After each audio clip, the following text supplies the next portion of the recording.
গল্প হৃদয়ের সুপ্ত কোণ। লেখিকা জিন্নাত চৌধুরী হাবিবা। তুমি একটা সাইকো, তোমার সাইকিয়াট্রিস্ট দেখানো উচিত। সাইকো না হলে তুমি কিভাবে আমার কোমর অবধি লম্বা চুলগুলো কেটে ঘাড় পর্যন্ত করে দিতে পারো?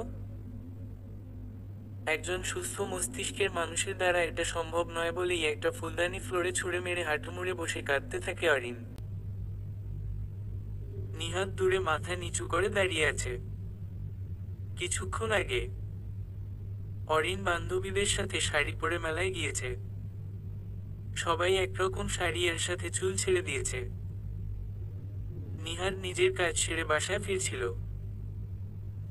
অরিনের জন্য চকলেট কিনতে রাস্তায় গাড়ি থামিয়ে পাশের একটা দোকান থেকে চকলেট কিনতেই শুনতে পেল, আরে ভাই, নিহাদের বোনটা কি জোস! আজকে আকাশি রঙের শাড়ি পরে কোমর অবধি চুলগুলো ছেড়ে দিয়েছে। ইচ্ছে করছিল ওই চুলে কিছুক্ষণ মুখ ডুবিয়ে ঘ্রাণ নিতে, কিন্তু এই শালা নিহাদের জন্য কিছু করতে পারি না। ব্যাস হয়ে গেল। নিহাদ হাতে চকলেটগুলো ছুঁড়ে ফেলে রকির কলার চেপে ধরে নাক বরাবর একটা ঘুষি মারে। রকি সিটকে মাটিতে পড়ে যায়। ওকে মাটি থেকে তুলে বেধড়ক মারতে থাকে। রকির সাথে ছেলেগুলো অনেক কষ্টে নিহাদের কাছ থেকে রকিকে ছাড়িয়ে নেয়। রকির নাক মুখ দিয়ে রক্ত বের হচ্ছে। রকির বন্ধুরা ওকে হসপিটালে নিয়ে গেল। নিহাদ ফুল স্পিডে গাড়ি চালিয়ে বাসায় ফিরে আগে নিজের রুমে যায়। হাতে কেচি নিয়ে হনহনিয়ে অরিনের রুমে গিয়ে দেখে অরিন চুল ছেড়ে দিয়ে ফোনে কারোর সাথে হেসে হেসে কথা বলছে। এতে নিহাদের রাগ তিরুতির করে বেড়ে গেল। কোনো কিছু না বলেই অরিনের লম্বা চুলগুলোতে কেচি চালিয়ে দিল। হুট করে নিজের চুলে কোনো কিছু স্পর্শ পেয়ে অরিন পেছনে ঘুরতেই চুলে টান লাগে আর নিহাদের হাত থেকে ওর কাটা চুলগুলো নিচে পড়ে যায়। অরিন নিচে পড়ে থাকা চুলগুলোর দিকে তাকিয়ে মাথায় হাত দিয়ে অবশিষ্ট চুলগুলো সামনে এনে এক চিৎকার করে। নিহাদ রাগ নিয়ে বলল, চুপ, একদম চুপ, আর চুল ছেড়ে বাইরে যেতে পারবি না, আর না কোনো ছেলে তোকে নিয়ে বাজে মন্তব্য করতে পারবে। কথা শেষ করে নিহাদ আর এক মুহূর্ত অরিনের রুমে না দাঁড়িয়ে নিজের রুমে চলে আসে। রাগে দুঃখে চিৎকার করে কাঁদছে অরিন। লম্বা চুল ওর বরাবরই পছন্দ, তাই সবসময় নিজের যত্ন নিক আর না নিক চুলের যত্ন ঠিকই নিত, সেটা কখনো মিস হতো না। অরিন ফ্লোর থেকে উঠে নিজের রুমে সবকিছু ভাঙতে থাকে। ড্রেসিং টেবিলের আয়না থেকে শুরু করে ঘরে ছোটখাটো জিনিস কিছুই বাদ রাখছে না। মেয়ের রুম থেকে এরকম চিৎকার করে কান্না আর ভাঙচুরের আওয়াজ শুনে মিসেস নীলুফা দৌড়ে সেখানে গিয়ে দেখেন রুমের সবকিছু ফ্লোরে ছড়িয়ে ছিটিয়ে আছে। কাচের জিনিসপত্রগুলো ভেঙে গুঁড়ো গুঁড়ো হয়ে গেছে। এগুলো থেকে চোখ সরিয়ে মেয়ের দিকে তাকতেই উনি আটকে উঠেন। চোখ মুখ লাল হয়ে আছে। লম্বা চুলগুলো বাঁকাতেরা করে ঘাড় পর্যন্ত কাটা। মেয়ের কাছে গিয়ে তাকে কিছু জিজ্ঞেস করার আগেই অরিন মাকে ধরে আরো জোরে কান্না করতে থাকে। মিসেস নীলুফা মেয়েকে আর কিছু জিজ্ঞেস করলেন না। আগে ওকে শান্ত করা দরকার পড়ে নিজেই সবকিছু বলবে। নিচের কাঠগুলো জুতা দিয়ে সরিয়ে দিয়ে অরিনকে নিয়ে বিছানায় বসান উনি। মেয়ের মাথায় হাত বুলিয়ে দিতে থাকেন। কিছুক্ষণ পর অরিন কিছুটা শান্ত হতেই মিসেস নীলুফা মেয়ে কি হয়েছে প্রশ্ন করলেন। আমি মেলা থেকে এসে ফ্রেশ হয়ে তন্নির সাথে কথা বলছিলাম। হঠাৎ চুলে টান পড়ায় পেছনে ঘুরে তাকিয়ে দেখি ভাইয়া আমার চুল।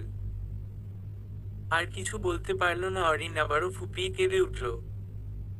অরিনকে আর কিছু বলতে দিলেন না মিসেস নীলুফা। আবারও মেয়েকে শান্ত করার কাজে ব্যস্ত হয়ে পড়লেন। মাথায় হাত বুলিয়ে দিচ্ছেন অরিনের মাথায়। কাঁদতে কাঁদতে একসময় ঘুমিয়ে পড়তেই আস্তে করে অরিনের মাথার নিচে একটা বালিশ দিয়ে রুম থেকে বেরিয়ে আসেন মিসেস নীলুফা। বাড়ির কাজের মেয়ে রেহানাকে অরিনের রুম পরিষ্কার করতে বলে নিহাদের রুমে গেলেন। নিহাদ মাথা চেপে ধরে বেডে হেলান দিয়ে অর্ধশোয়া অবস্থায় আছে। মিসেস নীলুফা গিয়ে ছেলের পাশে বসতেই নিহাদ মায়ের দিকে পূর্ণ দৃষ্টি মেলে তাকায়। মিসেস নীলুফা নিহাদকে কি হয়েছে জিজ্ঞেস করতেই নিহাদ মিসেস নীলুফার কোলে মাথা দিয়ে শুয়ে পড়ে। সবকিছু নীলুফাকে খুলে বলে, তুই কি এটা ঠিক করেছিস? দিন দিন তোর রাগের মাত্রা বেড়েই চলেছে। তুই তো জানিস অরিনের বরাবরই লম্বা চুল পছন্দ। মেয়েটা কেঁদে কেটে এখন ঘুমিয়েছে। নিহাদ অসহায় কণ্ঠে বলে ওঠে। আমি নিজেও বুঝতে পারি আমার রাগটা স্বাভাবিক না, কিন্তু আমি নিজেকে নিয়ন্ত্রণে রাখতে পারি না। হুটহাট এই রাগের কারণে যার দোষ আছে তাকেও আঘাত করে ফেলি, আর যে নির্দোষ তাকেও। পরে আমি গিল্টি ফিল করি। মিসেস নীলুফা নিজের ছেলের এইরকম রাগের কারণে চিন্তিত। আগে এই সমস্যাটা ছিল না। রাগ করলেও সেটা নিজের ভেতরে রাখত, কিন্তু বছর দুয়েক হলো হুটহাট রাগটা যার তার উপর ঝেড়ে ফেলে। এজন্য অনেকেই নিহাদকে সাইকিয়াট্রিস্ট দেখানোর কথা বলেছে, কিন্তু ওর রাগটা কমার বদলে আরো বেড়ে যেত। তুই বস, আমি তোর জন্য কফি পাঠিয়ে দিচ্ছি বলে মিসেস নীলুফা রান্নাঘরের দিকে গেলেন। সন্ধ্যার দিকে ঘুম ভাঙে অরিনের। আরমোর ভেঙে ওয়াশরুমে ফ্রেশ হতে ঢুকে আয়নায় তাকাতেই ওর চুলের দিকে তাকিয়ে বিকালের কথা মনে পড়ে যায়। চোখ দিয়ে পানি গড়িয়ে পড়ে। তাড়াতাড়ি ফ্রেশ হয়ে রুমে ঢুকে দেখে নিহাদ ওর খাটে বসে আছে। তুমি আমার রুমে কি করছো? রেগে চিৎকার করে বলল অরিন। নিহাদ দাঁড়িয়ে পড়ে নিচু কণ্ঠে বলল, সরি। আমি জানি আমি যা করেছি তাতে সরি বলাটা হাস্যকর, তারপরও সরি বলছি, আমাকে ক্ষমা করে দিস। তুমি একটা সাইকো। তোমার সাইকিয়াট্রিস্ট দেখানো উচিত। সাইকো না হলে তুমি কিভাবে আমার কোমর অবধি লম্বা চুলগুলো কেটে ঘাড় পর্যন্ত করে দিতে পারো? একজন সুস্থ মস্তিষ্কের মানুষের দ্বারা এটা সম্ভব নয় বলেই একটা ফুলদানি ফ্লোরে ছুঁড়ে মেরে হাঁটু মুড়ে বসে কাঁদতে থাকে অরিন। নিহাদ দূরে মাথা নিচু করে দাঁড়িয়ে আছে। তারপর কিছু না বলে নিহাদ রুম থেকে বেরিয়ে গেল। সত্যিই হয়তো ওর সাইকিয়াট্রিস্ট দেখানো উচিত। মিসেস নীলুফা হাজবেন্ডের সাথে ছেলে মেয়েদের ব্যাপার নিয়েই ডিসকাস করছিলেন। নিহাদ তাদের রুমের সামনে গিয়ে নক করতেই আমজাদ সাহেব বললেন, ভেতরে এসো। নিহাদ ভেতরে গিয়ে কিছুক্ষণ চুপ থেকে বলল, আমি সাইকিয়াট্রিস্ট দেখাবো। আমার চিকিৎসা প্রয়োজন। মিসেস নীলুফা আটকে উঠে বললেন, অরিন তোকে নিশ্চয়ই কিছু বলেছে? না আম্মু, আমার সত্যিই ডক্টর দেখানো উচিত। আমার এই রাগের প্রভাব অন্য সবার স্বাভাবিক জীবনের জন্য বাধা হয়ে দাঁড়াচ্ছে। শুধু বাসায় নয়, অফিস, বন্ধু বান্ধব সবার সাথেই আমি এরকম উদ্ভট আচরণ করে ফেলি। তাদেরকে আঘাত করে ফেলি। আমজাদ সাহেব একটা দীর্ঘশ্বাস ফেলে বলেন, আমারও মনে হয় তোমার ডক্টর দেখানো উচিত। রাত 8টা বাজে। মিসেস নীলুফা অরিনকে অনেকবার খাওয়ার জন্য ডেকেছে। অরিন খাবে না বলে জানিয়ে দিয়েছে। আমজাদ সাহেবও অনেকবার ডেকেছে, কিন্তু অরি কারো কথাই শুনছে না। ও দরজা লক করে বসে আছে। অরি। হঠাৎ একটা কণ্ঠস্বর শুনে অরি খুশি হয়। অরি, আমি এসেছি, দরজা খোলো। আর দেরি না করে অরিন দরজা খুলে সামনের মানুষটিকে ঝাপটে ধরে। এ আর কেউ নয়, ওর ছোট আব্বুর বড় মেয়ে নিঝুম। যদিও বয়সে নিঝুম অরির চেয়ে অনেক বড়, কিন্তু একে অপরের সাথে অনেক ফ্রেন্ডলি। নিঝুম একজন মেডিকেল স্টুডেন্ট। অরিনকে নিজের থেকে ছাড়িয়ে খাটে বসিয়ে বলল, খাবার খাচ্ছ না কেন? সবাই এতকে ডাকছে। অরিন ফুপিয়ে কেঁদে উঠে ওর চুল দেখিয়ে বলে, দেখো। নিঝুম অরিনের গালে হাত দিয়ে বলে, আমি সব জানি। বড় আম্মু সব বলেছে আমাকে, তাই তো এখানে আসা। তুমি তো জানো নিহাদের রাগ বেশি। ও হুটহাট এরকম করে ফেলে। তোমার চুলগুলো তো কিছুদিন পর বড় হয়ে যাবে। তাছাড়া এখনো তোমাকে কিউট বাবুর মতো লাগছে। একদম মিথ্যা কথা বলবে না। আমি জানি একটু সুন্দর লাগছে না। আমি মোটেও মিথ্যা বলছি না। সত্যিই তোমাকে সুন্দর লাগছে। এখন রাগ না করে খেয়ে নাও, তারপর আমি তোমার চুলগুলো সাইড করে কেটে দেব। এখন কেমন বাঁকাতেরা হয়ে আছে। খাবো না আমি।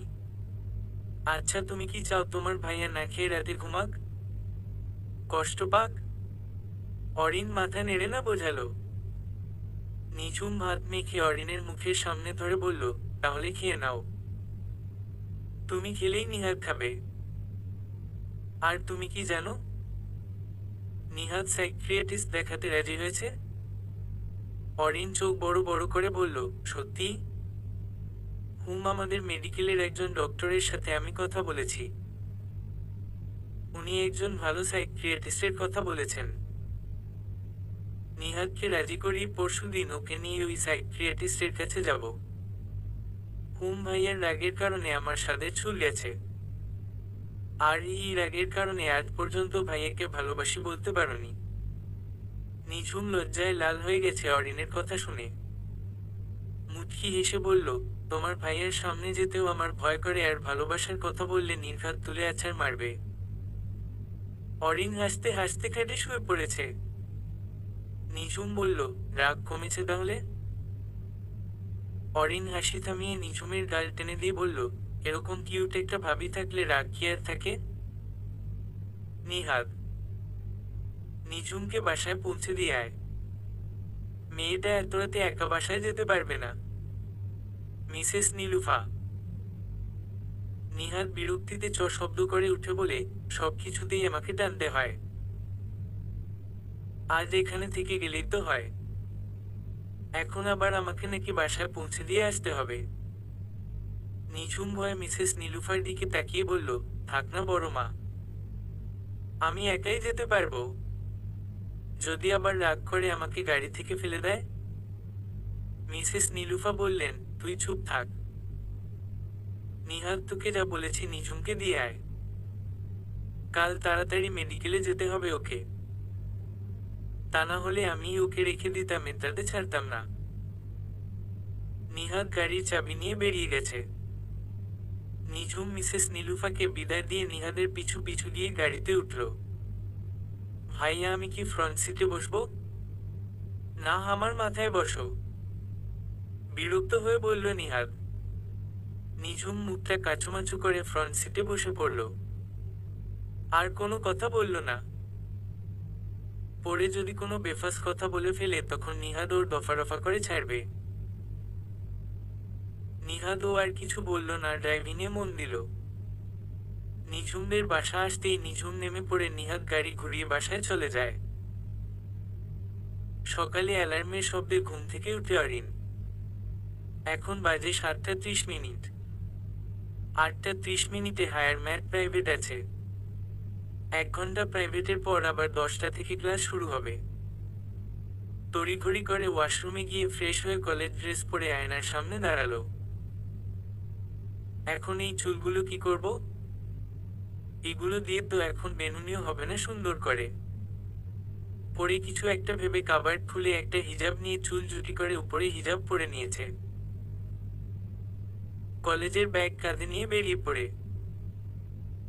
মিসেস নীলুফা আগে থেকেই জানেন মেয়ের প্রাইভেট আছে, তাই আগে আগেই নাস্তা বানিয়ে রেখেছে। অরিন নাস্তা করে কলেজে চলে যায়। তন্নি, মিথি, বিনা সবাই চলে এসেছে। ওদের সাথে গিয়ে বসে প্রাইভেট শেষ করে এবার 4 বান্ধবী মিলে একটু আড্ডা দিবে। সিমেন্ট দিয়ে বাঁধানো একটা বেঞ্চে বসে আছে। মিথি অরিনের দিকে ডাবাডাব করে তাকিয়ে থেকে ভ্রু কুঁচকে জিজ্ঞেস করলো, তুই আজ হঠাৎ হিজাব পরেছিস? তুই তো কলেজ ড্রেসের সাথে সব সময় 2 সাইড দিয়ে 2টা বেনুনি করে আসতি। অরিন তালকে সবকিছু বান্ধবীদের বলার পর পিনা বলল, তোর ভাই আসলেই একটা সাইকো টাইপ লোক। অরিন পিনার পিঠে একটা কিল মেরে বলল, খবরদার আমার ভাইকে নিয়ে উল্টা পাল্টা প্রলাপ করবি না বলে দিলাম। মিথি মুখ বেঁকিয়ে বলল, নিজে বলতে পারবে, আমরা বললেই দোষ। আমার ভাই আমি যা ইচ্ছা তাই বলবো, তোরা কেন বলবি? পিনা নাক মুখ কুঁচকে বলে, এই কিরকম পচা ডিমের গন্ধ বের হচ্ছে না? মিথি বলে, দোস্ত পাইছি। অরিন বলে, কি পাইছচ? মিথি ওদের পেছনে একটা গাছের উপর আঙুল দিয়ে একটা কাক দেখিয়ে বলে, এখান থেকে পচা ডিমের গন্ধ আসতেছে আর গাছের উপর একটা কাওয়া বসে আছে, তার মানে বুঝতে পারছিস? অরিন বলল, তার মানে কাওয়ার ডিম ভেঙে গেছে তাই সে এখানে কাকা করতেছে, তাই না? মিথি খুশিতে গদগদ হয়ে বলল, তুই কেমনে বুঝলি? অরিন বলল, তুই যে এসিপি প্রদুমান প্রো ম্যাক্স সেটা আমাদের জানা আছে। পিনা মুখ টিপে হাসছে। অরিন তন্নিকে ধাক্কা দিয়ে বলল, কি ব্যাপার, আর তুই এত চুপ কেন? সেই সকাল থেকে তো একটা কথা বললি না।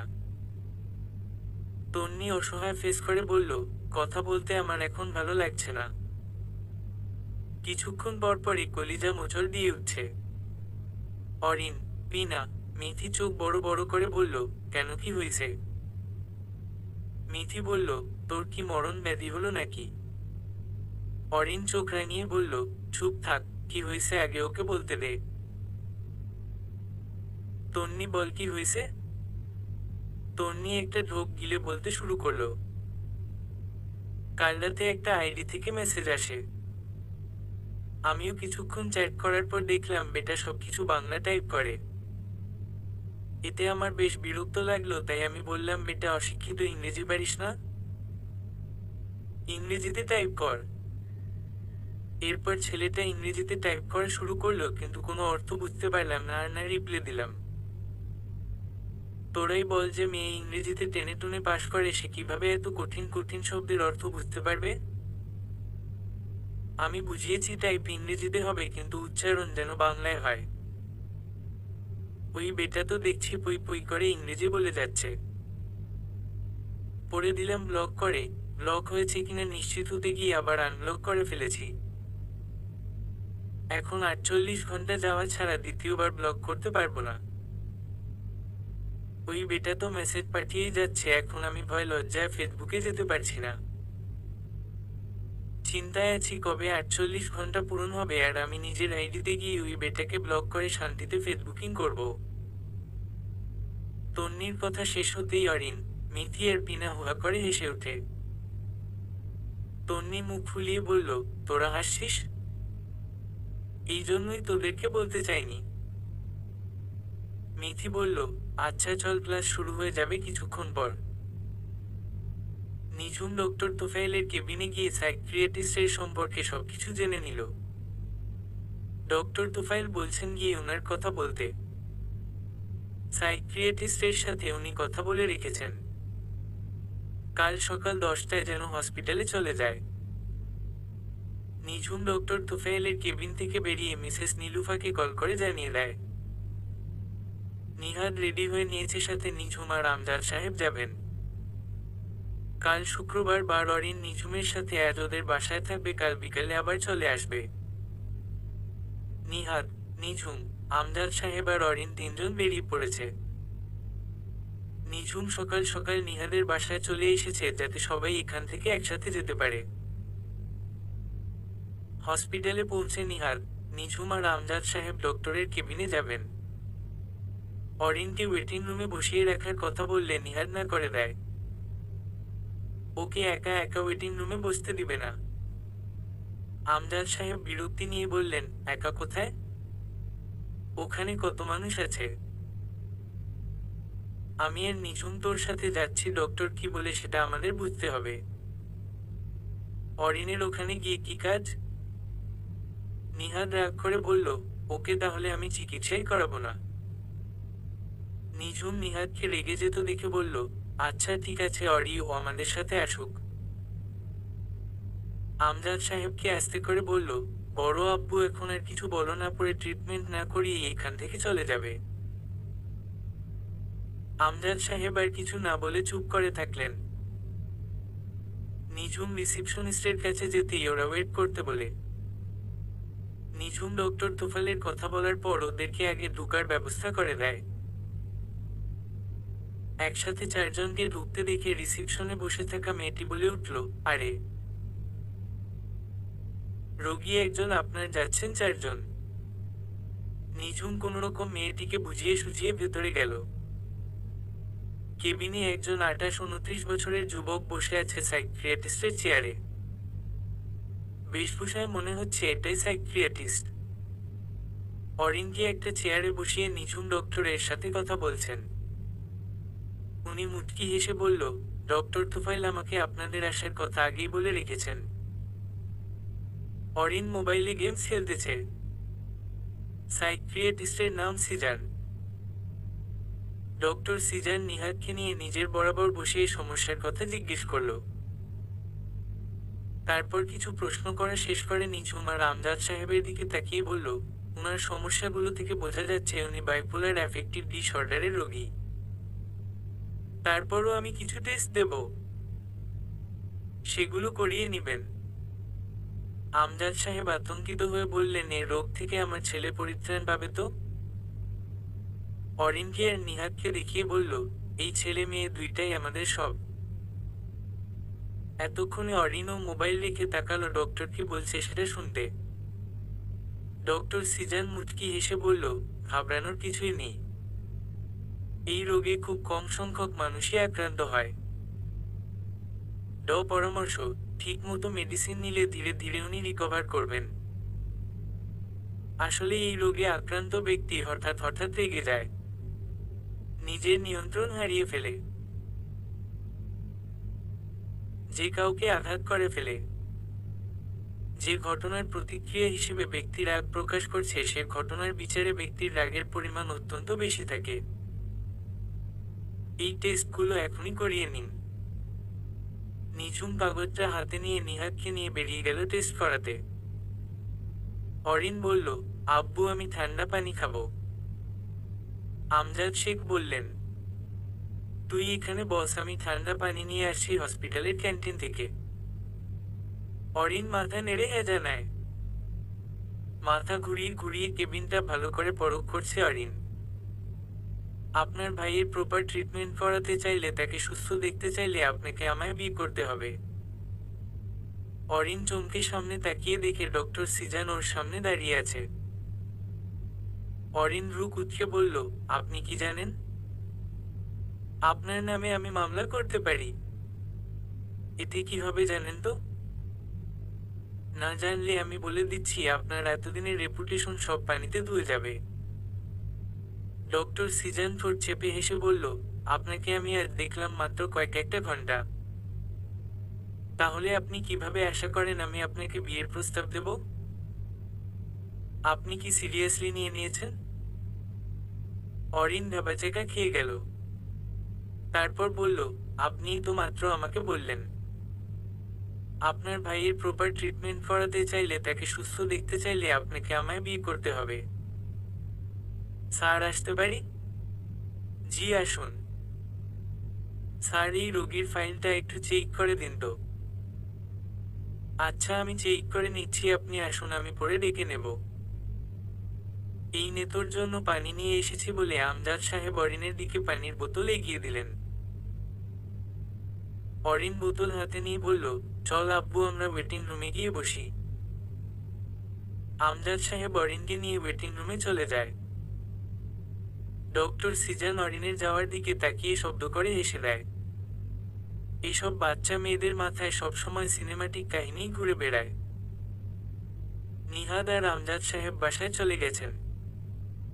অরিন নিঝুমের সাথে ওদের বাসায় গেছে। টেস্টের রিপোর্ট কাল দিয়ে দেবে। হঠাৎ তন্নির নাম্বার থেকে কল আসায় অরিন রু কুঁচকে তাকালো। এখন কেন কল দিয়েছে এই মেয়েটা? হঠাৎ তন্নির নাম্বার থেকে কল আসায় অরিন রু কুঁচকে তাকালো। এখন কেন কল দিয়েছে এই মেয়েটা? কিরে তুই এখন কেন কল দিয়েছিস? তন্নি বলল, আজ আমরা কোথাও গিয়ে ঘুরে আসি চল।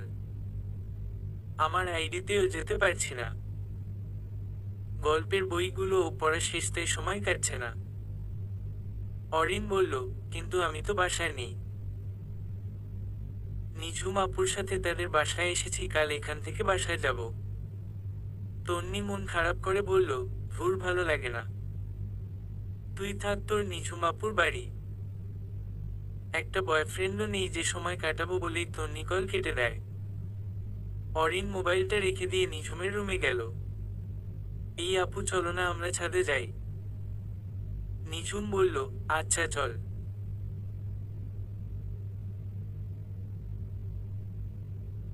নিঝুমের আম্মু নিঝুমকে ডেকে উঠলেন। নিঝুম বলল, কি হয়েছে আম্মু? নিঝুমের আম্মু বলে, রান্নাঘরে দুধ রাখা আছে, পাতিলে করে চুলায় বসিয়ে দিত। নিঝুম অরিনকে বলল, তুই যা, আমি এখনই আসছি।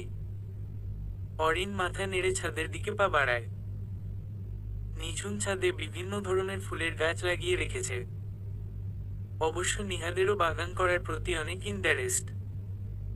অরিনের এসব করতে ভালো লাগে না, কিন্তু ফুল দেখলেই ছিঁড়তে মন চায়। নিঝুমের গাঁদা ফুল গাছে অনেকগুলো ফুল ফুটে আছে। এগুলো ছিঁড়ার জন্য অরিনের হাত নিষ্পিস করছে। অবশেষে যেই একটা ফুলে হাত দিতে যাবে তখনই নিঝুম পেছনে থেকে চিল্লিয়ে বলে ওঠে, খবরদার, তুমি আমার গাছের একটা ফুলও ছিঁড়বে না, তাহলে তোমার হাত আমি কুচি কুচি করে ফেলবো। অরিন পেছনের দিকে তাকিয়ে বলল, তুমি আর ভাইয়া এমন কেন? একটা ফুল ছিঁড়লে কি হয়? দুটোই এক ধাঁচের মানুষ। নিঝুম ভাব নিয়ে বলল, দেখতে হবে না আমি কে? নিহাদ আহমেদের একমাত্র ফিউচার ওয়াইফ। অরিন মুখ বাঁকিয়ে বলল, ওটা তুমি স্বপ্নেই দেখে যাও। জীবনে আমার ভাইকে বলতেও পারবে না আমার ও আর তোমাকে ভাবি রাখা হবে না। মুহূর্তেই নিঝুম মুখ কালো করে ফেলল। ছোটবেলা থেকেই নিহাদের প্রতি ও এক ধরনের টান অনুভব করত, কিন্তু বুঝতে সক্ষম হয়নি। বড় হওয়ার সাথে সাথে সেই টান আর হাজারো অনুভূতির সংমিশ্রণে নিহাদের প্রতি ওর হৃদয়ে একটা সুপ্তকোণ তৈরি হয়েছে। কিন্তু অনুভূতিগুলো নিহাদের সামনে প্রকাশ করার সাহস ওর মাঝে নেই। নিঝুমকে মন খারাপ করতে দেখে অরিন কথা ঘুরিয়ে ফেলল। এভাবে অনেকক্ষণ আড্ডা দিয়ে প্রায় সন্ধ্যার দিকে ওরা দুজন ছাদ থেকে নেমে আসে। নিঝুমের আম্মু সন্ধ্যায় সবার জন্য চা বানাতে গিয়ে দেখে নিঝুম চুলায় দুধ বসিয়েছে ঠিকই, কিন্তু চুলাটা জ্বালায়নি। নিজের কপাল চাপড়ে নিজেকেই বললেন, এই মেয়েকে বলাটাই আমার ভুল ছিল। আরে অরিন আপু, কেমন আছো? আমি অনেক ভালো আছি নিশুমনি। তুমি কেমন আছো? আমিও ভালো আছি। এখন তোমাকে দেখে আরো ভালো লাগছে। আজ আর পড়তে বসবো না, তোমার সাথেই গল্প করব। কাল তো শুক্রবার। অরিন বলল, ওকে, আমরা দুজন আজ জমিয়ে আড্ডা দেব। ঠিক আছে। এখন তুমি বাইরে থেকে এসেছো, আগে ফ্রেশ হয়ে নাও। যাচ্ছি, আজ কোচিং শেষে গাড়ি যেতে লেট করেছে, তাই আমারও বাসায় আসতে দেরি হয়েছে। রাতে ডিনার শেষে যে যার ঘরে গিয়ে শুয়ে পড়ল। অরিনের ফোনে একটা নাম্বার থেকে অনেকগুলো কল এসেছে। নাম্বারটা দেখে অরিন ফোন সুইচ অফ করে একটা দীর্ঘশ্বাস ফেলে শুয়ে পড়ে। শুক্রবার সারাদিন নিশু আর নিঝুমের সাথে কাটিয়ে অরিন বাসায় ফেরার জন্য রেডি হয়ে নিয়েছে। নিহাদ আসছে অরিনকে নিয়ে যেতে। আজ আর হসপিটালে রিপোর্ট আনতে যায়নি। শুক্রবার, তাই ডক্টর সিজান আজ আর হসপিটালে আসবেন না। শুধু শুধু আজ রিপোর্ট আনতে কাল আবার ডক্টর সিজানকে রিপোর্ট দেখাতে না গিয়ে একেবারে কালকেই গিয়ে রিপোর্ট নিয়ে ডক্টর দেখিয়ে চলে আসবে। অরিন নিঝুমের আব্বু আম্মুর কাছ থেকে বিদায় নিয়ে বাইরে এসে দাঁড়িয়েছে। নিঝুমও ওর পিছু পিছু বাইরে এসেছে। নিহাদ গাড়ি থামিয়ে দরজা খুলে দিলে অরিন গাড়িতে উঠে বসে। নিঝুম নিহাদের দিকেই তাকিয়ে আছে। নিহাদ গাড়ি ছেড়ে দেওয়ার আগে এক পলক নিঝুমের দিকে তাকিয়ে চোখ ফিরিয়ে নিয়েছে। অরিন ফোনের দিকে তাকিয়ে মনোযোগ দিয়ে কিছু একটা করছে। এমন ভাব করছে যেন এখানে আশেপাশে কেউ নেই। নিহাদ অনেকক্ষণ ধরে অরিনকে ফলো করে শেষে বলল, এখনো রাগ করে আছিস? অরিন ফোন থেকে নজর সরিয়ে বলল, ও কিছু বলেছ আমাকে? নিহাদ স্পষ্ট বুঝতে পারছে অরিন এখনো রেগে আছে ওর উপর। তাই বলল, আমি সত্যিই এমন ভুল আর করব না। তার জন্য তো আমি সাইকিয়াট্রিস্টের ট্রিটমেন্ট নিচ্ছি। অরিন নিহাদের দিকে তাকিয়ে থেকে বলল, ওকে ক্ষমা করতে পারি এক শর্তে। কি শর্ত? তোমার নিজেকে বুঝতে হবে। তোমার মনে কারো জন্য অনুভূতি আছে কিনা সেগুলো আগে বোঝার চেষ্টা করো, বয়স তো আর কম হলো না। নিহাদ ভ্রু কুঁচকে বলল, তুই কি আমাকে ইনডিরেক্টলি বিয়ে করতে বলছিস? অরিন আঙ্গুল দিয়ে নাকের ডগা হালকা চুলকে বলল, না, বিয়ের কথা বলছি না। আমি জাস্ট বলছি তোমার মনে কি আছে সেটা বোঝার চেষ্টা করো। আশেপাশের মানুষ কি চায় সেটা বুঝো। তাদের জীবনের সুখ দুঃখগুলো হয়তো তোমার সাথে জড়িত। যেদিন তুমি তোমার অনুভূতির সাথে পরিচিত হবে সেদিন নিজ থেকেই বিয়ে করতে চাইবে, আমাদের বলা লাগবে না। নিহাদ অরিনের মাথায় একটা গাঁটটা মেরে বলল, খুব বড় হয়ে গেছিস, বড়দের মতো আমাকে জ্ঞান দিচ্ছিস। অরিন কিছু না বলে হেসে দিল। নিহাদও হেসে দিল, যাক অন্তত বোনের রাগটা তো কমেছে। পরের দিন নিহাদ আর নিঝুম ডক্টর সিজানের চেম্বারে গিয়ে রিপোর্ট দেখিয়ে বেরিয়ে আসে। ডক্টর সিজানের ধারণাই ঠিক নিহাদ বাইপোলার অ্যাফেক্টিভ ডিসঅর্ডারে ভুগছে। নিহাদ গাড়ি চালিয়ে নিঝুমের মেডিকেলের দিকে যাচ্ছে। নিঝুমকে মেডিকেলে নামিয়ে দিয়ে ও অফিসে যাবে। নিঝুম জানালার বাইরে তাকিয়ে আছে। নিহাদ গলা ঠেকি দিয়ে বলল, আচ্ছা নিঝুম, তুই আমার জন্য এত কিছু কেন করছিস? নিঝুম নিহাদের দিকে তাকিয়ে বলল, কি করেছি তোমার জন্য? এই আমার সব ব্যাপারে তোর পসেসিভনেস। এখন আবার নিজের ক্লাস বাদ দিয়ে আমার ডক্টর নিয়ে পড়লি। ব্যাপারটা আমাকে খুব ভাবাচ্ছে। নিঝুম থতমত খেয়ে বলল, আমি তো এমনিই করেছি। এটাতে আবার কিসের ব্যাপার খুঁজছো তুমি? গাড়ি এসে নিঝুমদের বাসার সামনে থামে। নিঝুম নামতে গেলেই নিহাদ ওর হাত ধরে আটকে দেয়। নিঝুম অবাক হয়ে একবার নিহাদের দিকে তাকাচ্ছে আর একবার ওদের হাতের দিকে। নিহাদ সামনের দিকে দৃষ্টি রেখে বলল, ছোটবেলা থেকেই তোর আমার প্রতি ইন্টারেস্ট আমি বুঝতাম, কিন্তু কখনো এসবকে পাত্তা দিতাম না। আমার সবসময় নিজের পড়ালেখা, ক্যারিয়ার এসব নিয়েই পড়ে থাকতাম। এসবে আমার ইন্টারেস্ট কোনোকালেই ছিল না। আমার প্রতি যে তোর এখনো পাহাড় সমান অনুভূতি আছে, আমার জন্য তোর হৃদয়ে সুপ্ত কোণ তৈরি হয়েছে, সেটা আমার অজানা নয়। আর আমি চাই এই অনুভূতিগুলো সারা জীবন আমার জন্যই বরাদ্দ থাক। অন্য কেউ যাতে এই অনুভূতির ভাগীদার না হতে পারে। তুই নিশ্চয়ই বুঝতে পেরেছিস আমি কি বোঝাতে চাইছি। নিঝুম এখনো ঘোর লাগা চোখে তাকিয়ে আছে নিহাদের দিকে। ওর সামনে সত্যি এটা নিহাদ তো, নাকি নিহাদের রূপ ধরে কোনো ভূত বসে আছে? ওর বিশ্বাস হচ্ছে না নিহাদ ওকে এই কথাগুলো বলছে। নিঝুমের ভাবনার মাঝেই নিহাদ ধমক দিয়ে বলল, নামছিস না কেন? সারা জীবন আমার গাড়িতে থেকে যাওয়ার প্ল্যান আছে নাকি? নিহাদের ধমকে নিঝুম চমকে তড়িঘড়ি করে নেমে পড়ল। নিহাদ নিঝুমের দিকে তাকিয়ে একটা টেডি স্মাইল দিয়ে গাড়ি স্টার্ট দিয়ে চলে গেল। নিঝুমের এখন নাচতে ইচ্ছে করছে। ওর এতদিনের অনুভূতিগুলো সব নিহাদের জানা। কিছুদিন পর রাত 10টা কি 10:30 বাজে। ডক্টর সিজার নিজের ব্যালকনিতে কফি হাতে নিয়ে দাঁড়িয়ে আছে। কিছুক্ষণ পরপর কফিতে চুমুক দিচ্ছে। মায়ের সাথে কথা বলেই এখানে এসে দাঁড়িয়েছে। দুদিন আগে নিহাদকে বলেছিল ও অরিনকে বিয়ে করতে চায়, কিন্তু নিহাদ আর ওর ফ্যামিলির উত্তর হয় অরিন এনগেজড। তখন সিজান হেসে দিয়ে বলল, আমি জাস্ট কথাটা নিহাদকে বলেছি ও কতটুকু রিকভার করেছে সেটা জানার জন্য।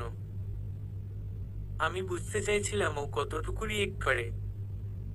অনেকে খুব তাড়াতাড়ি রিকভার করে, আবার অনেকে ধীরে ধীরে। এই পর্যন্ত 3টা মেয়েকে ভালো লেগেছিল সিজানের। প্রথম মেয়েটা ছিল ওর 2 বছরের সিনিয়র, তখন ও মাত্র নিউ 10-এ পড়ে। মেয়েটার বিয়ে হয়ে যায়। পরে আরেকজনকে ভালো লাগে, তার বয়ফ্রেন্ড আছে। পরে এইসব মাথা থেকে ঝেড়ে ফেলে নিজের ক্যারিয়ারের দিকে ফোকাস করে সিজান। সেদিন হঠাৎ অরিনকে দেখেই ভালো লেগে যায়, এখন অরিনও এনগেজড। মাঝে মাঝে সিজান ভেবে পায় না ওর চেহারা খারাপ নাকি কপাল। যে মেয়েকেই ভালো লাগে তার লাইফেই অন্য কেউ থাকে। মা বাবা অনেক জোরাজোরি করছেন বিয়ের জন্য। বিয়ে তো একদিন করতেই হবে, তাই মাকে পাত্রী দেখতে বলে দিয়েছে। কফি শেষ করে রুমে এসে বিছানায় ল্যাপটপ নিয়ে বসল সিজান। অরিন ক্লাস শেষে বাসায় ফিরেছে। অনেক ক্লান্ত লাগছে, ব্যাগ রেখে ফ্রেশ হয়ে শুয়ে পড়েছে। বিকালে নিঝুম আর নিশু এসে ওকে ঘুম থেকে তুলেছে। অরিন হাই তুলে বলল, তোমরা কখন এলে? নিশু লাফাতে লাফাতে বলল, এখনই এসেছি। জানো, আমরা সবাই আজ ঘুরতে যাব। তুমি, আমি, নিঝুম আপু আর আমার হবু দুলাভাই নিহাদ। নিঝুম আর নিহাদের মধ্যে এখন সম্পর্কে জড়িত। দুই পরিবারের সবাই জানে। নিহাদ নিজেই জানিয়েছে ও নিঝুমকে বিয়ে করতে চায়। পরিবারের কেউ এতে দ্বিমত করেনি। নিহাদ ও আগের থেকে অনেকটা স্বাভাবিক হয়েছে। এখনো ডক্টর সিজানের কাছ থেকে ট্রিটমেন্ট নিচ্ছে। অরিন ওয়াশরুমে যেতে যেতে বলল, তোমরা বসো, আমি ফ্রেশ হয়ে আসি। নিঝুম বলল, একেবারে ড্রেস চেঞ্জ করে আসো, আমরা একটু পরেই বেরবো। অরিন কাবার্ড থেকে একটা থ্রি পিস নিয়ে ওয়াশরুমে চলে যায়। নিঝুম, নিহাদ, নিশু, অরিন চারজনেই বেরিয়ে পড়েছে। নিঝুম আর নিহাদ পাশাপাশি হাত ধরে হাঁটছে। নিশু আর অরিন পেছনে পেছনে গল্প করতে করতে আসছে। নিশু নিহাদ আর নিঝুমের দিকে অরিনকে দেখিয়ে বলল, দেখো দুজনের প্রেম কেমন জমে ক্ষীর হয়ে আছে। অরিন রুক উঠে বলল, তুমি ক্লাস 5-এ পড়া মেয়ের প্রেমের কি বুঝো? নিশু ভাব নিয়ে বলল, আমি প্রেম না আরো অনেক কিছুই জানি হুয়াও। আমার কি ইচ্ছে জানো? আমি আমার ক্রাশের সাথে পালিয়ে গিয়ে তিনজন হয়ে বাসায় ফিরব। তখন আমাদের বাবুকে দেখে আব্বু আম্মু ঠিক মেনে নেবে। অরিন চোখ বড় বড় করে বলল, তিনজন হয়ে ফিরে আসবে? তার চেয়ে ভালো হবে 5জন হয়ে ফিরে এসো। তোমাদের দুজন থেকে যে 3 নাম্বার জনের উৎপত্তি হবে তাকে আবার অন্যজনের সাথে বিয়ে দিয়ে আরেকজনের উৎপত্তি করতে বলবে। ব্যাস হয়ে গেল 5জন। তখন বাসায় ফিরলে আর কেউ তোমাদেরকে কিছু বলবে না। নিশু মুখ ছোট করে বলল, তাহলে তো আমি বুড়ি হয়ে যাব। অরিন বিড়বিড় করে বলে, এখনই তোমাকে বুড়ির চেয়ে কম লাগছে না। যেসব কথা তুমি জানো তা বুড়িকেও হার মানাবে। নিহাদ আর নিঝুম নিশ্চুপ হয়ে আছে। অনেক চুপ থাকার পর নিহাদ কথা বলল, আমি কখনো ভাবিনি তোকে এত ভালোবাসবো। বাকিটা জীবন তোর সাথে কাটানোর স্বপ্ন দেখব। নিঝুম চোখ বন্ধ করে ঠোঁট এলিয়ে হাসে। ও নিজেও ভাবতে পারেনি নিহাদ ওর অনুভূতিগুলো বুঝবে। নিশু রাস্তার ধারে আইসক্রিমের দোকান দেখে লাফিয়ে উঠে বলল, আমি আইসক্রিম খাবো। নিহাদ নিঝুমের হাত ছেড়ে দিয়ে 3টা আইসক্রিম নিয়ে তিনজনের হাতে দিল। নিজের জন্য কিনল না। এসব হাবিজাবি খাওয়ার অভ্যেস ওর নেই। সারাদিন বাইরে ঘোরাফেরা করে সবাই বাড়িতে পৌঁছায়। নিঝুম আর নিশুকে আগে পৌঁছে দিয়ে অরিন আর নিহাদ পরে বাসায় আসে। রাতে অরিন না খেয়ে ঘুমিয়ে যায়। বিকাল থেকে সন্ধ্যা পর্যন্ত অনেক কিছু খাওয়া হয়ে গেছে। সকালে ঘুম থেকে উঠে ফ্রেশ হয়ে সোফার রুমে আসতেই মিসেস নীলুফা বলে, আজ আর কলেজে যেতে হবে না। অরিন রুক উঠে বলল, কেন? মিহান কাল দেশে ফিরেছে। আজ সবাই মিলে আমাদের বাসায় আসবে। তোর আব্বু আসতে বলেছে, তাই আজকে কলেজে যেতে না করলাম।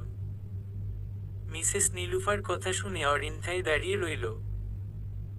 ওর প্রচন্ড রাগ লাগছে এটা ভেবে যে মিহান কাল দেশে ফিরেছে আর এই খবর ও এখন পাচ্ছে, তাও আবার নিজের মায়ের কাছ থেকে। নাস্তা না করেই রুমে গিয়ে ধপ করে বসে পড়ল অরিন। মিসেস নীলুফা বলল, নাস্তা না করে আবার কোথায় যাচ্ছিস? এখন আর খেতে ইচ্ছে করছে না বলে অরিন দরজা চাপিয়ে দিল। মিহানের সাথে ওর বিয়ে ঠিক হয়েছে 1 বছর আগে। ওরা কোনো আত্মীয় নয়, মিহান অরিনকে পছন্দ করত। ফ্যামিলি নিয়ে প্রস্তাব পাঠিয়ে বিয়ে ঠিক করে রাখে। ওদের মধ্যে কথোপকথন চলত।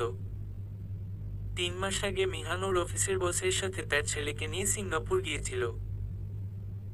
মিহান তার বসের খুব বিশ্বস্ত, তাই ছেলের চিকিৎসা করাতে সাথে মিহানকে নিয়ে গেছেন উনি। একা একা সবকিছু সামলানো এত সহজ না। অরিন না করেছিল সিঙ্গাপুর যেতে। একদিকে বসো অন্যদিকে অরিন, কি করবে না করবে ভেবে মিহান ঠিক করলো বসের সাথেই যাবে। ওখান থেকে এসে না হয় অরিনের রাগ ভাঙানো যাবে। মিহান সিঙ্গাপুর যাওয়ার পর অরিন রাগ করে আর মিহানের সাথে কথা বলেনি। মিহান কল দিলেও ফোন সুইচ অফ করে রাখত। কাল মিহান সিঙ্গাপুর থেকে ফিরেছে অথচ ওকে জানায়নি দেখে ওর প্রচন্ড রাগ লাগছে। মিহান জানাবেই বা কি করে? অরিন তো মিহানের ফোনই তোলে না। 11টা নাগাদ মিহানরা সবাই মিলে অরিনদের বাসায় চলে আসে। মিহানের বাবা মায়ের সাথে কুশল বিনিময় করে মিসেস নীলুফা রান্নাঘরের দিকে গেলেন। আমজাদ সাহেবও সোফায় বসে গল্প জুড়ে দিলেন। মিহান এদিক ওদিক তাকিয়ে অরিনকে খুঁজে চলেছে, কিন্তু মেয়েটার দেখা মিলছে না। আমজাদ সাহেব ব্যাপারটা খেয়াল করে মিহানকে বলল, তুমি গিয়ে অরিনের সাথে কথা বলো, ও নিজের ঘরেই আছে। আমজাদ সাহেবের সরাসরি এভাবে বলায় মিহান কিছুটা লজ্জা বোধ করে আমতা আমতা করে বলল, না, পরেও কথা বলা যাবে। আমজাদ সাহেব বলে, আরে যাও যাও, লজ্জা পেতে হবে না। মিহান উঠে আসতেই ওর বাবা মা আর অরিনের বাবা হেসে উঠলেন। মিহান অরিনের রুমে গিয়ে দরজা চাপিয়ে দেয়। দরজা শব্দ পেয়ে অরিন পেছনে ঘুরে মিহানকে দেখে কপট রাগ দেখিয়ে বলল, আপনি কি করছেন এখানে? মিহান চোখ ছোট করে জিহ্বা দিয়ে ঠোঁট হালকা ভিজিয়ে নেয়। অরিন আবারও বলে ওঠে, কারো রুমে ঢুকার আগে পারমিশন নিতে হয়, সেই কমন সেন্সটুকু আপনার মাঝে নেই? মিহান অসহায় মুখ করে বলল, এরকম করছো কেন? আমি তো আর ইচ্ছে করে কিছু করিনি, তাই না? তারপরও তোমার কথা না শুনে সিঙ্গাপুর যাওয়ার জন্য সরি। অরিন মুখ ঘুরিয়ে নিয়ে বলে, আমাকে সরি বলতে বলিনি আমি। কেন সরি বলছেন? আর আমি কে হই যে আপনি আমার কথা শুনবেন? মিহান এগিয়ে এসে অরিনকে নিজের দিকে ঘুরিয়ে বলল, তুমি আমার সব বুঝেছ। বসের ছেলের ট্রিটমেন্টের জন্য উনি আমাকেই কেন সাথে নিয়েছে? কারণ উনি আমাকে ভরসা করে, বিশ্বাস করে। এখন আমি যদি না করে দিতাম যে আমি যাব না, তখন ওনার কতটা খারাপ লাগতো তুমি বলো। তুমি হয়তো রেগে আছো আমি কাল দেশে ফিরেছি, তোমাকে কেন জানাইনি? কিভাবে জানাবো? তুমি তো আমার ফোনই তুলো না। এভাবে আরো অনেক কথা বলে অরিনকে বুঝিয়ে নেয় মিহান। অরিনের এইচএসসি পরীক্ষা শেষ হলেই ওদের বিয়েটা হয়ে যাবে। সেই সাথে আমজাদ সাহেব ঠিক করেছেন নিহাদ আর নিঝুমের বিয়েটা দিয়ে দেবেন। সবশেষে এটাই সিদ্ধান্ত হলো। আজ নিহাদ নিঝুম, মিহান অরিনের বিয়ে সম্পন্ন হয়েছে। আমজাদ সাহেব এক মেয়ে বিদায় দিয়ে আরেক মেয়ে ঘরে তুলেছেন। নিঝুম এক হাত ঘোমটা দিয়ে নিহাদের অপেক্ষায় বসে আছে। নিহাদ বন্ধুদের সামাল দিয়ে নিজের ঘরে গিয়ে নিঝুমকে বসে থাকতে দেখে প্রশান্তির হাসি হাসে। নিহাদকে দেখে নিঝুম খাট থেকে নেমে সালাম করে। নিহাদ নিঝুমকে তুলে চেঞ্জ করে অজু করে আসতে বলে। নিঝুম ভারী শাড়ি গয়না পাল্টে অজু করে আসে। দুজনে মিলে নামাজ পড়ে নেয়। নামাজ শেষে নিহাদ নিঝুমের কপালে এক উষ্ণ পরশ এঁকে দেয়। নিঝুমও নিহাদের বুকে মাথা রাখে। আজ থেকে তাদের জীবনের এক নতুন অধ্যায় শুরু। এদিকে মিহান আসার আগেই অরিন শাড়ি গয়না সব পাল্টে একটা কালো আর লাল মিশ্রণের সুতি শাড়ি পরে নেয়। বারান্দায় গিয়ে রেলিং ঘেঁষে দাঁড়ায়। মিহান ঘরে ঢুকে অরিনকে না দেখতে পেয়ে বারান্দার দিকে তাকিয়ে দেখে অরিন সেখানে আছে। মিহান আর না গিয়ে নিজের পোশাক পাল্টে নেয়। ওয়াশরুম থেকে চোখে মুখে পানি দিয়ে এসে অরিনের পাশে দাঁড়ায়। নিজের পাশে মিহানের উপস্থিতি টের পেয়ে অরিন একবার তাকিয়ে আকাশ দেখতে ব্যস্ত হয়ে যায়। মিহান অরিনকে বলল, আমি তো অনেকবার বলেছি ভালোবাসি, এবার তুমি বলবে না? অরিন হালকা হেসে বলে, আমার হৃদয়ের সুপ্ত কোণটা তো আপনার জন্য। তাহলে ভালোবাসি বলাটা কি খুব জরুরি? মিহান হেসে দিয়ে অরিনকে জড়িয়ে ধরে।